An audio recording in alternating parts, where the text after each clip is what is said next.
Oke, kita mulai ya untuk pertemuan ke-7. Hari ini kita memasuki pertemuan ke-7 untuk mata kuliah Audit Sistem Informasi.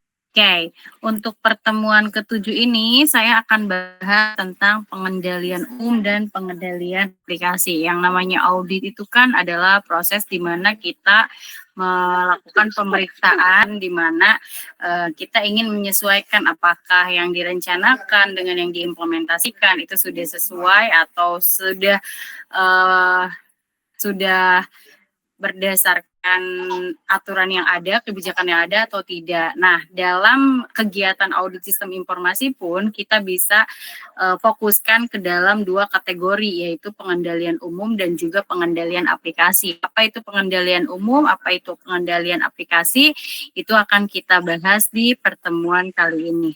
Pengendalian umum dan pengendalian aplikasi itu masuk ke dalam kategori audit sistem informasi, yang mana pengendalian umum itu adalah general control, di mana yang kita kontrol itu secara keseluruhannya ya, atau lebih kepada kebijakannya, prosedurnya, sedangkan pengendalian aplikasi itu kita memfokuskan pada suatu aplikasi gitu ya. Dua pengendalian ini saya akan jabarkan satu-satu dari mulai pengendalian umum. Kalau kita lihat definisinya, pengendalian umum itu adalah kebijakan dan prosedur untuk lingkungan TI yang aman, di mana pengendalian umum itu dilakukan ketika ingin mengetahui secara general ya, secara umumnya gitu. Jadi kita tidak hanya berfokus pada satu aplikasi atau sistem saja, tapi kita berfokus pada keseluruhannya dari mulai kebijakannya dan juga prosedur yang membahas tentang teknologi informasi di suatu perusahaan itu, gitu ya. Nah, apa sih tujuan daripada pengendalian umum? Ini tujuannya untuk menjamin ketersediaan, integritas, dan juga kerahasiaan daripada penerapan teknologi informasi di perusahaan itu. Lalu pengendalian umum ini dijadikan sebagai dasar untuk pengendalian aplikasi. Ketika kita akan melakukan pengendalian aplikasi, maka secara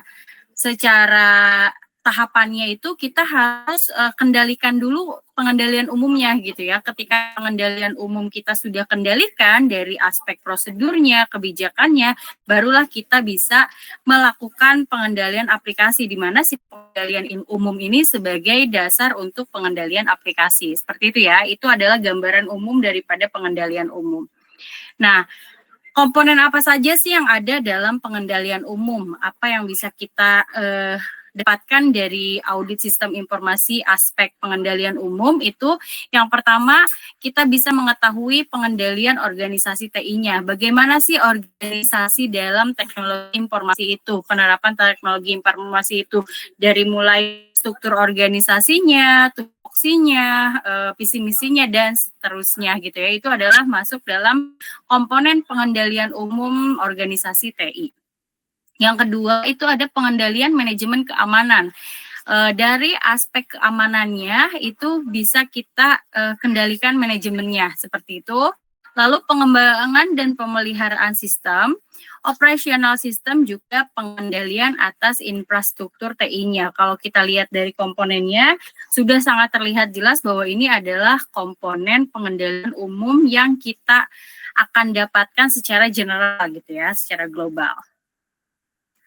Oke, saya akan kasih contoh based on pengendalian yang tadi saya sebutkan. Dari contoh pengendalian umum organisasi dan tata kelola TI, itu yang bisa kita kendalikan itu adalah bagaimana struktur organisasi teknologi informasinya. Artinya struktur organisasi yang menjalankan tugas pokok fungsi terhadap penerapan teknologi informasi itu seperti apa.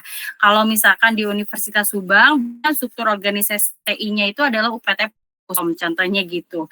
Lalu tupoksinya, tugas tanggung jawab yang jelasnya, job desk-nya, lalu pemisah tugas, separation of duties-nya itu seperti apa gitu. Itu juga bisa dilihat dari tugas pokok fungsi gitu. Kan di situ bisa kita kendalikan dari aspek organisasi dan tata kelola TI-nya. Selanjutnya, yang kedua itu ada pengendalian manajemen keamanan. Apa sih yang dikendalikan dari manajemen keamanan? Itu ada kebijakan terkait keamanan TI-nya. Bagaimana sih pengamanan datanya? Bagaimana sih pengamanan servernya? Bagaimana sih proses proses backup data dan lain sebagainya, itu dikendalikan di manajemen keamanan. Lalu selain itu juga, selain kebijakannya seperti apa, pengendalian manajemen keamanan juga berbicara tentang pengendalian akses fix. Dari mulai orang yang bisa akses ke ruang server itu siapa aja sih, orang yang bisa berhak untuk mengakses perangkat keras yang berhubungan dengan keamanan itu siapa aja, itu juga dikendalikan. Lalu ada pengendalian akses login di mana username, password itu memiliki otoritas yang tidak sembarangan orang untuk bisa mengakses sistem informasi yang diterapkan oleh organisasi tersebut, gitu ya.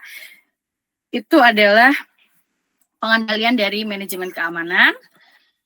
Selanjutnya, contoh pengendalian dari pengembangan dan pemeliharaan sistem. Ketika perusahaan itu menerapkan sistem, mengembangkan sistem, memelihara sistem, maka harus ada dokumentasi sistemnya. Dari mulai yang versi 1 sampai dengan versi yang perusahaan itu gunakan, itu harus ada dokumentasinya. Lalu, uji coba sebelum implementasi juga itu harus dilakukan oleh perusahaan pada saat menerapkan teknologi informasi. Jangan sampai langsung ke proses implementasi tanpa adanya uji coba, itu mengakibatkan ketidaknyamanan user gitu. Artinya harusnya sistem sudah siap untuk dipakai, tapi karena tidak dilakukan uji coba, pada saat diimplementasikan misalkan orang banyak yang akses, server down, misalkan kayak gitu ya contohnya. Lalu yang ketiga itu ada perubahan sistem. Ketika ada perubahan sistem, maka itu pun harus didokumentasikan dan disosialisasikan gitu ya. Jangan sampai ada perubahan fitur gitu kan, atau perubahan proses bisnis di sistem, kita sebagai pengguna tidak diberitahu. Itu adalah contoh daripada pengendalian, pengembangan, dan pemeliharaan sistem. Selanjutnya ada pengendalian sistem. Ini contohnya prosedur backup dan recovery, penjadwalan job secara otomatis, dan pengendalian terhadap insiden. Selanjutnya, pengendalian atas infrastruktur TI, ini juga bagaimana sih jaringannya, server dan perangkat penyimpanannya, database dan middleware-nya itu sudah baik, sudah menunjang, sudah bagus, sudah sesuai atau belum. Kayak gitu ya. Itu adalah contoh daripada pengendalian umum. Oke, tadi pengendalian umum, artinya yang dikendalikan itu adalah secara global, tidak berfokus pada satu aplikasi saja, tapi dia berfokus pada penerapan TI dari mulai kebijakannya, prosedurnya, sampai dengan implementasinya, gitu ya. Itu adalah pengendalian umum. Selanjutnya itu ada pengendalian aplikasi. Pengendalian aplikasi ini apa? Pengendalian aplikasi adalah pengendalian yang tertanam dalam program aplikasi untuk menjamin. Jadi pengendalian aplikasi ini dia fokus pada satu sistem atau satu aplikasi untuk memastikan bahwa di aplikasi itu data yang diolahnya tuh valid, lengkap, akurat, diproses sesuai otorisasi. Maksudnya adalah proses bisnis yang berjalan di sistem itu udah sesuai dengan apa yang seharusnya. Data yang disimpan, data yang digunakan itu juga sudah sesuai dengan apa yang seharusnya gitu ya. Orang yang masuk kepada sistem itu kepada aplikasi itu juga sudah sesuai dengan otoritasnya. Artinya dia yang memiliki akses tertentu saja yang boleh masuk, seperti itu contohnya. Nah, itu adalah pengendalian aplikasi. Artinya pengendalian aplikasi ini berfokus pada aplikasi, satu aplikasi gitu ya. Jenis pengendalian aplikasi ini ada pengendalian input, pengendalian pemrosesan, pengendalian output, dan integritas data. Yang namanya pengendalian aplikasi berarti kan kita berfokus pada satu aplikasi. Yang bisa kita kendalikan itu adalah bagaimana sih proses inputnya, dari mulai otorisasi dia memasukkan username dan password, jika benar maka dia masuk, jika tidak maka akan ada notifikasi seperti apa. Nah, itu adalah pengendalian input. Lalu bagaimana pengendalian pemrosesannya, pengendalian outputnya, sampai integritas data yang digunakan di aplikasi tersebut. Nah, pengendalian input Itu contohnya adalah validasi data, pemeriksaan kebenaran kode, dan otorisasi input itu bisa dikendalikan. Selanjutnya ada pengendalian pemrosesan. Ini adalah proses penyesuaian ketika ada input seperti tadi ada input data, maka di pemrosesan itu ada reconciliation atau penyesuaian. Lalu pengendalian pemrosesan juga masuk dalam program cek pengendalian logika pemrosesannya seperti apa. Misalkan jika dia laki-laki maka dia akan seperti apa algoritma ya, dia akan menyesuaikan dengan algoritma yang seharusnya sudah diterapkan di aplikasi tersebut. Lalu ada edit check saat pemrosesan. Itu juga bisa dilihat di pengendalian pemrosesan. Selanjutnya ada pengendalian output. Ini dari mulai keluaran daripada aplikasi itu sudah sesuai belum dengan apa yang diharapkan. Contoh, organisasi distribusi laporannya seperti apa. Pemeriksaan output untuk memastikan akurasi bahwa output yang keluar itu sesuai atau tidak juga itu bisa dikendalikan di pengendalian output. Lalu pengamanan output, misalnya laporan keuangan hanya bisa diakses oleh manajemen seperti itu. Jadi otorisasi untuk melihat laporan atau output itu tidak sembarang orang bisa melihat, misalkan seperti itu. Contohnya di siaran kalian hanya bisa melihat output daripada tagihan kalian sendiri kan gitu sampai ke output histori pembayaran kalian sendiri kan gitu karena di situ diberikan pengamanan output atau otoritas berdasarkan hak aksesnya. Yang terakhir itu ada pengendalian data di mana pengendalian integrasi datanya itu seperti apa, pengendalian jejak audit atau audit trialnya itu seperti apa.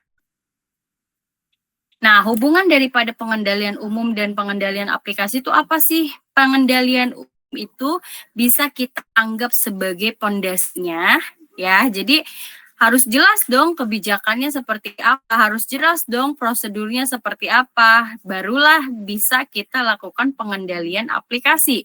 Pengendalian aplikasi ini menjadi pelengkap daripada pengendalian umum yang tadi, yang sudah ada pondasinya.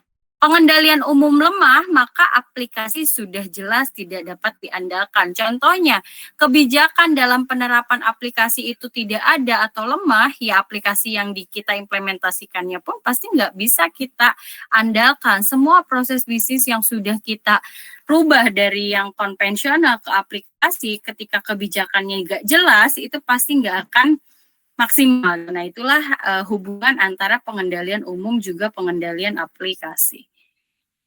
Nah, contoh penyalahgunaan komputer sehingga kita harus melakukan pengendalian itu apa sih? Karena memang banyak banget penyalahgunaan komputer, contohnya adalah hacking, yang kegiatan orang yang memasuki sistem komputer secara tidak sah atau tidak sesuai dengan otoritas yang sudah ditentukan sehingga dapat merusak sistem maupun data. Gitu kan, itu adalah kenapa sih itu bisa muncul? Ya mungkin kita kurang baik dalam pengendalian umum juga pengendalian aplikasinya.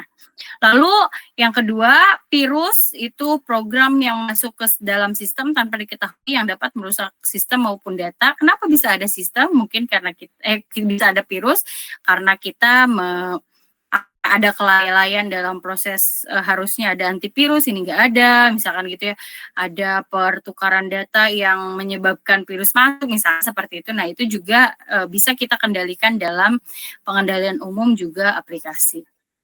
Kemudian ada akses fisik yang tidak sah,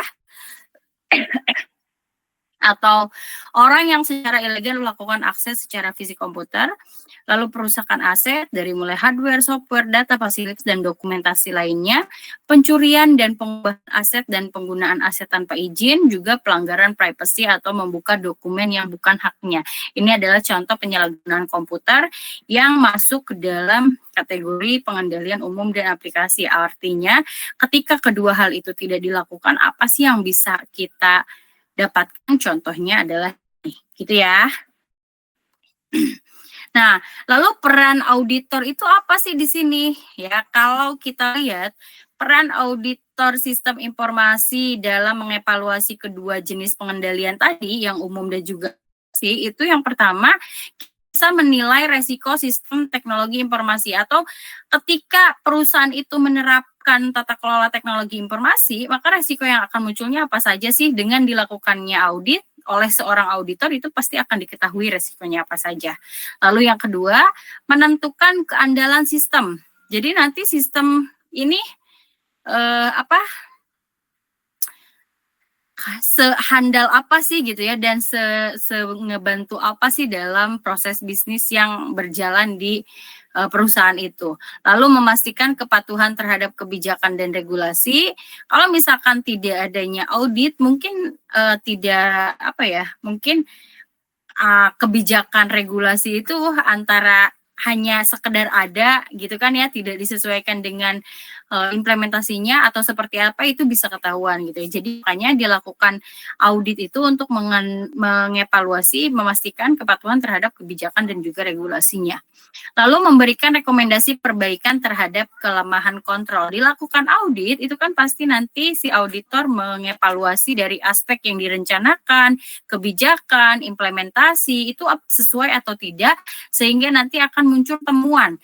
Dari temuan itu akan diberikan rekomendasi terhadap kontrol yang lemah gitu ya, atau yang perlu kita perbaiki, atau yang perlu kita tambahkan untuk memperkuat aspek-aspek yang dianggap sebagai temuan. Seperti itu ya.